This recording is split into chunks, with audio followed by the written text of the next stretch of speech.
예, 지수가 뭐 한 2주 될까요? 한 100포인트를 위아래로 2,500에서 2,400을 넘나드는 상황이기 때문에 투자자들은 뭐 계속 고민입니다. 오늘 시황해설 메리츠증권 광화문 금융센터 신영목 이사님과 함께 하겠습니다. 이사님 어서 오십시오. 안녕하세요. 오늘 주제부터 소개를 하고요. 재건과 인프라 투자에 대한 기대감, 연말에 종합선물 세트가 될 것인가, 재건 인프라, 그 얘기하기 전에 증시 흐름부터 보겠는데요. 생각보다 좀 오버슈팅이라고 표현할 정도로 강하게 올랐다가 2,499 이후로는 또 재차 좀 조정입니다. 지금 2,400 초반인데요. 연말 랠리에 대한 기대감 여전한가요? 아니면 조금 이제 눈높이를 낮춰야 되나요? 연말이기 때문에 네. 이제 내년도에 이제 좋아질 주식들이 좀 미리 움직이는 것 같거든요. 네. 그러니까 지난주에도 말씀드렸다시피 일단 시장은 한 바퀴 이제 돌았습니다. 뭐 소위 이렇게 돌았다는 표현이 순환매. 순환매가 이미 한 바퀴 이게 끝났고요.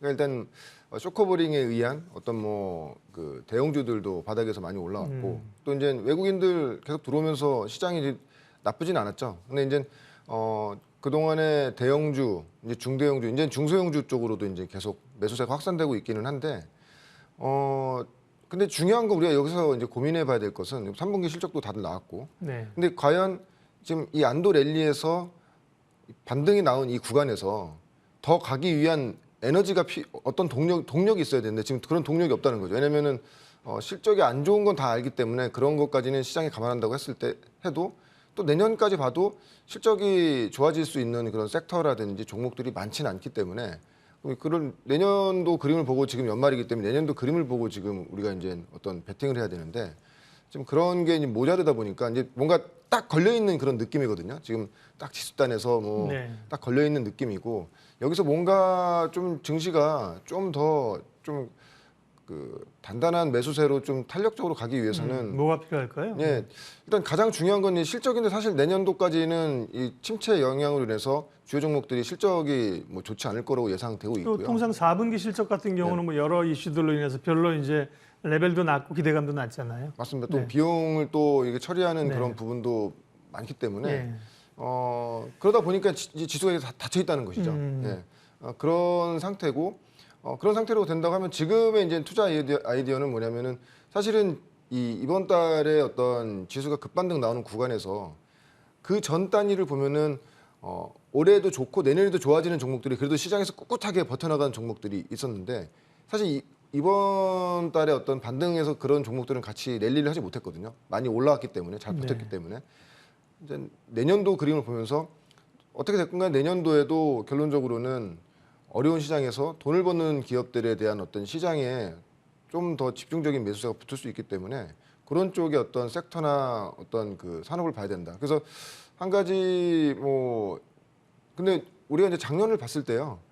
참 예측이라는 게 정말 정말 쉽지가 않다. 예. 네. 돌발적인 변수도 많고 네. 여러 가지 이슈가 있다 보니까 그런 이슈들이 나오는 것이 국내적인 단순 이슈면은 사실 그런 거를 다 감하고 뭐 주가들이 자기 갈 길을 가는데 워낙 이제 매크로한 이슈들이 굵직굵직하게 나오다 보니까 사실 올해 우리 주식을 하면서 가장 힘들었던 게 불확실성이 계속 연속된 그런 부분이거든요. 근데 올해의 어떤 흐름을 본다고 하면 내년도에 우리가 투자해야 될 섹터와 종목들의 어떤 힌트는 좀 찾을 수가 있다. 좀 그렇게 보고 있습니다. 예측이 어려움에도 불구하고 그럼에도 불구하고 예측하고 전망하고 분석해야죠. 그게 어렵다고 해서 포기하면 뭐 이건 홀짝 게임밖에 안 되는 거니까요. 오늘 주제 얘기하겠습니다. 오늘은 이제 재건 인프라 투자에 대한 기대감인데 러시아 우크라이나 종전에 대한 기대감, 그 밖에도 이제 뭐 에너지 이런 것 때문에 뭐 이 전력이라든지 이런 인프라가 전반적으로 필요한 건데 다만 그런 기업들이 최근에 주가가 또 굉장히 많이 올라와 있습니다. 네. 늘 고민이 좋다고 생각하면 올라와 있어. 맞습니다. 네. 왜 그러냐면 내년도가 확실하게 분명하게 좋아질 수 있는 섹터이기 때문에 그렇죠. 네. 그래서 우리가 그 작년으로 이제 1년 전으로 좀 기억을 되짚어 보면 항상 보면 올해 좋아질 종목들이 그 전년도부터 되게 좋은 흐름들이 많이 나오거든요. 연말부터 좋은 흐름이 나오는데 그 지금 재건 관련된 종목들 뭐 다들 아시겠지만 그 효성중공업이라든지 뭐 지금 뭐 효성중공업 최근에 많이 오른 현대일렉트로닉이라든지 뭐 굉장히 많이 오르고 있는 이런 재건주들이 단순히 전쟁이 우크라이나 전쟁이 끝나서 어떤 이 건설 기계주들이 그런 인프라 투자 관련된 종목들이 어떤 그런 테마성으로 좀 좋아지는 거라고 생각하지는 않습니다. 왜냐면은 결론적으로는 뭐 어떻게 될까요? 우크라이나 관련된 이런 전쟁에 대한 어떤 그 이슈는 분명히 내년 어느 시점에서는 해소될 수 있는 것이고 이제 거기에 이제 막대한 어떤 재건 비용이 들어간다는 것이죠. 물론 우리나라가 참여가 될지 우리나라의 어떤 기업들이 참여가 될지 안 될지 모르지만 지금 그런 기대감으로 가고 기대감이니까요. 있는 네, 네. 기대감을 가고 있는 네. 것이고요. 근데 이것을 단순히 우리가 테마성으로 그냥 이게 뭐 테마적으로 좀 많이 올라간다. 뭐 이제 전쟁이 일단 어떤 뭐 전쟁이 끝나는 그런 재건 기대감으로 올라간다라고 볼 것이 아니라 저는 좀 내년도에 어떤 그 키워드로 좀 보고 있습니다. 내년도에 트렌드가 될 수 있는 종목이라고 보고 있습니다. 왜냐면은 아까 서두에도 말씀드렸다시피 올해 장을 지나면서 내년도에 종목이 될 수 있는 산업 성장할 수 있는 산업의 어떤 그 힌트를 좀 찾아보자고 말씀드렸는데 이 재건주 쪽이 그런 거죠. 단순히 이제 재건 쪽을 본다고 하면은 테마성으로만 접근돼야 되는 게 맞는데 사실 우리가 좀 더 시야를 넓혀보면 글로벌 인프라 투자가 내년도에 상당히 지금 많이 진행되고 있거든요. 그러니까 뭐 네옴 관련돼서 뭐 빈살만 왕세자가 뭐 방한했다가 가기도 했지만 네옴 관련돼서도 인프라 투자가 엄청나게 크게 지금 집행이 될 거고 또 인도네시아도 수조이전 관련된 그런 이슈도 있고요. 그렇기 때문에 이 지금 뭐 이렇게 진행되는 사업들이 뭐 몇백조, 뭐 전후 사업까지 뭐 천조 얘기까지 나올 수 있는 네옴시티 같은 경우 그렇죠. 그런 글로벌리하게 인프라 투자가 굉장히 큰 판이 열린다고 보고 있거든요. 그래서 단순히 이것을 테마성으로 접근할 것이 아니라 예. 어떤 하나의 트렌드, 종목의 어떤 우리 산업의 키워드로 좀 계속 봐야 된다고 보고 있습니다. 물론 주가가 단기적으로 어떤 기대감으로 많이 오른 건 사실이지만 이 내년도까지 어떤 실적이라든지 지금 성장세를 본다고 하면은 조정 시에 충분히 좀 이쪽 섹터는 좀 담아가야 되는. 왜냐하면 굵직굵직한 그러니까 우크라이나 재건 제외하고도 그냥 시청자분들이 아시는 어떤 우리 머릿속에 알고 있는 이 굵직굵직한 인프라 투자 자체도 내년도부터 굉장히 많이 시작되기 때문에 이런 쪽의 산업을 계속 좀 봐야 된다고 좀 그런 투자 아이디어를 가지고 있고요.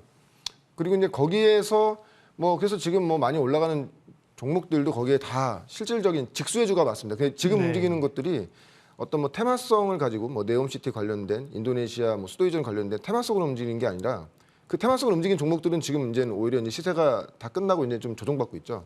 직수해주, 실질적인 수혜주가 되는 것이고 그리고 인프라 투자에 큰 판이 열리는 이런 상태에서 아시겠지만 뭐 수도이전 문제라든지 어떤 네옴시티라든지 우크라이나를 다시 재건한다고 했을 때 당연히 그 도시 자체를 친환경으로 또 친환경적으로 그렇지. 만들어갈 것이 당연 분명한 자명한 네. 사실이거든요. 그렇게 된다고 하면은 여러분들이 우리가 잘 알고 있는 그 많은 인프라 투자 관련 플러스 신재생 분야의 어떤 종목들도 계속 내년도에도 좋아질 수 있는. 그러니까 뭐 올해 시세가 뭐 많이 나고 뭐 그렇다고 해서 뭐 그렇게 뭐 좀 약간 좀 위험한 거 아니야? 그렇게 덮어두실 게 아니라 지금 움직이는 종목들은 실질적인 직수해주고 실적이 받쳐주는 종목들입니다. 내년도까지 실적을 본다고 하면은 사실 지금 정도 주가에서도 다 이해할 만한 수준의 주가가 있다는 것이죠. 그러니까 그런 종목들에서 좀 우리가 좀 투자 아이디어를 좀 가져야 되는 거 아닌가 그렇게 말씀드리고 싶습니다. 좋은데요, 투자 아이디어가. 사실은 성장주는 등락은 있지만 전반적으로 대세는 아니지 않습니까? 그럼 반대편에 있는 가치주, 경기주, 뭐 시크리컬이라고 하는 사이클을 타는 어렵거든요.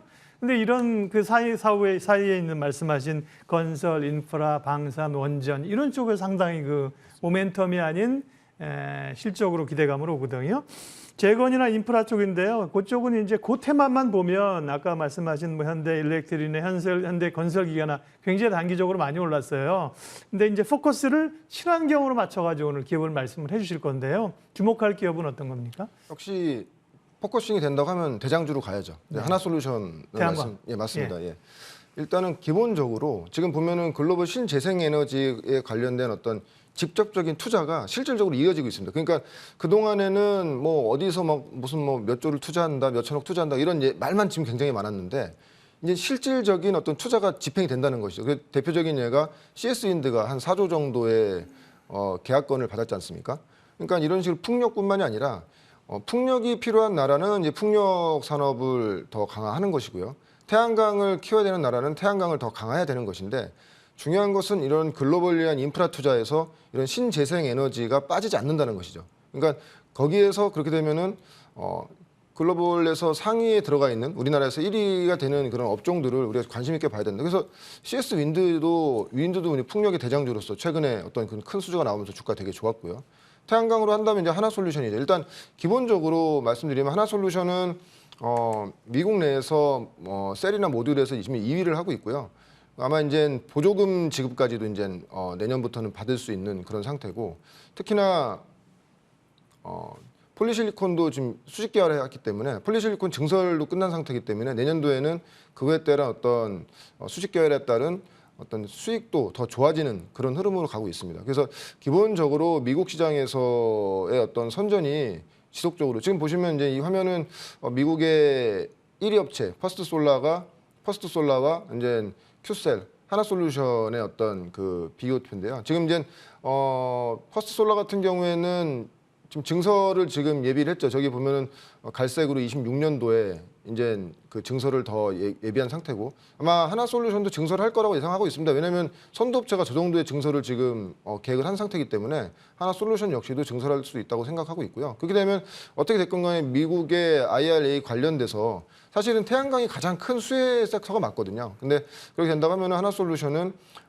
내년도에도 이 태양광 부분의 성장은, 북미 시장에서 성장은 일단 정해져 있다.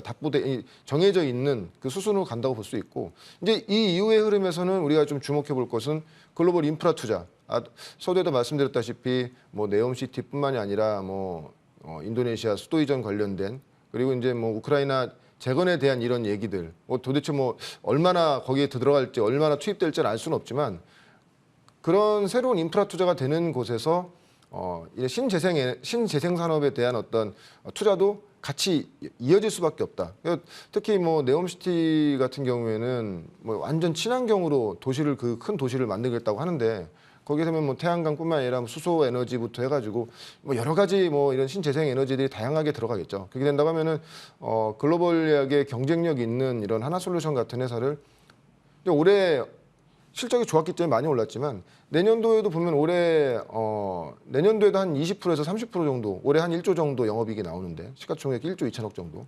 내년도에도 한 영업이익 기준으로 한 1조 2천억에서 3천억 정도가 나옵니다. 근데 물론 이제 예상치이긴 한데 북미 시장 예상치만 놓고 보면 이렇게 되는 건데, 어떤 글로벌리한 어떤 인프라 투자에서 이 신재생 에너지에 차지하는 비중까지 우리가 본다고 하면은 내년도뿐만 아니라 내후년도까지, 그러니까 예상치로는 지금 연간 20%, 30%씩 내후년까지 지금 성장이 돼 있는 상태거든요. 성장이 예상하고 있는 상태거든요. 그렇게 된다면 태양광 쪽에서는 당연히 대장주로서는 하나솔루션을 좀 지금 구간에서도 아마 이제 지금 굉장히 지금 박스권입니다. 보시면 아시겠지만 이 신고가를 한번 쳐주고 지금 박스권에 딱 닫혀 있는 상태인데, 아마 이제 내년도에 어떤 이런 시장의 어떤 성장주로서의 어떤 그런 가치를 본다고 하면은 충분히 박스권을 한번 뚫고 돌파할 수 있는 흐름이 연말이나 연초에도 분명히 나올 수 있다, 이렇게 보고 있습니다. 첨단 제조 생산세액 공제라는 건 뭡니까? 미국에서 보조금 같은 거 맞습니다. 받는 거예요? 그건 이제 예. 보조금이죠. 보조금 지급받는 것이고, 그 미국 내에서 생산을 해야 되는 것이고요. 네. 그래서 사실은 태양광 원래는 중국 업체가 가장 최대 어떻게 보면은 가장 경쟁사였는데, 중국 업체는 지금 이 보조금 지급받을 수가 없죠. 가장 보조금 지급을 많이 받는 게 퍼스트 솔라와 하나솔루션인데, 약 2천억 초반대의 어떤 보조금 지급을 받는 것이기 때문에 그런 부분도, 그러니까 안 쓸 이유가 없는 것이죠. 예. 그렇기 때문에 그런 것까지도 본다고 하면 결론적으로는 신재생 쪽도 우리가 IRA에서 2차 전지, 전기차와 같은 그런 흐름으로 보조금을 많이 받을 수 있는 회사의 것을 이 사용자가 쓸 수밖에 없는 그런 흐름으로 가는 것이죠. 그렇기 때문에 지금 퍼스트 솔라에서도 26년까지 증설을 굉장히 좀 크게 증설하고 있는 것이고요. 하나솔루션도 이제 거기에 맞춰서 아마 증설을 할 것으로 예상하고 있습니다. 네. 최근에 기업을 볼 때 이제 앞에 K자가 붙어야 된다니까요. K방산, K엔터, K신재생, 하나솔루션도 그렇고 풍력도 그렇고 국내로만은 캐파가 안 됩니다. 이제 글로벌 시장. 하나솔루션도 미국에서의 기대감이 있는 거죠. 가격 전략 보기 전에 다만 한화솔루션 같은 하나그룹의 기업들이 늘 좀 투자할 만하면 증자하고 이래가지고 사실 투자자들이 애를 먹은 경우가 많아요. 하나솔루션은 얼마 전에 증자가 있었는데 보니까 대규모 증자는 아니고 채무 상환용 700억 이 정도는 규모는 별로 아닌 것 같은데, 그런 좀 추가적으로 이것도 설비 투자를 해야 되잖아요. 그런 아마 어떤 부담은 없는. 맞습니다. 네. 왜냐하면 최근에 이렇게 하고 또 네. 바로 하진 않겠죠. 네. 네. 그래서 그거에 대한 증자에 대한 부분은 뭐 크게 뭐 이렇게 걱정 안 하셔도 되는 구간이라고 보고 있고요. 어떻게 됐건 간에 제가 볼 때는 뭐 앞서서 예전에 한번 이제 현대에너지솔루션도 한번 말씀을 드린 적이 네. 있습니다. 그 이제 국내에서 미국 북미 시장의 어떤 성장성을 가지고 가는 것이고 하나솔루션의 투자 포인트는 이 IRA법으로 인해서 경쟁사 중국의 셀업체들이 들어오지 못하는 이런 시장을 하나솔루션이 빠르게 점유해 간다는 그 투자 포인트가 있기 때문에 그리고 네.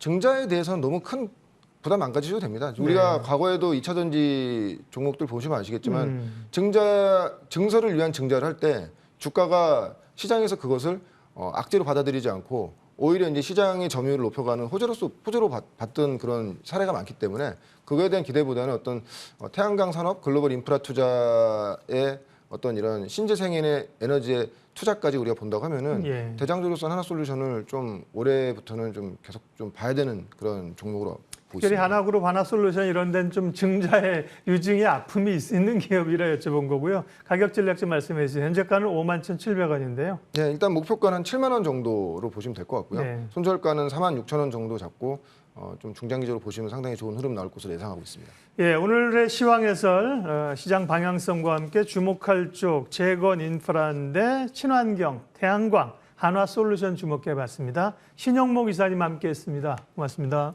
고맙습니다.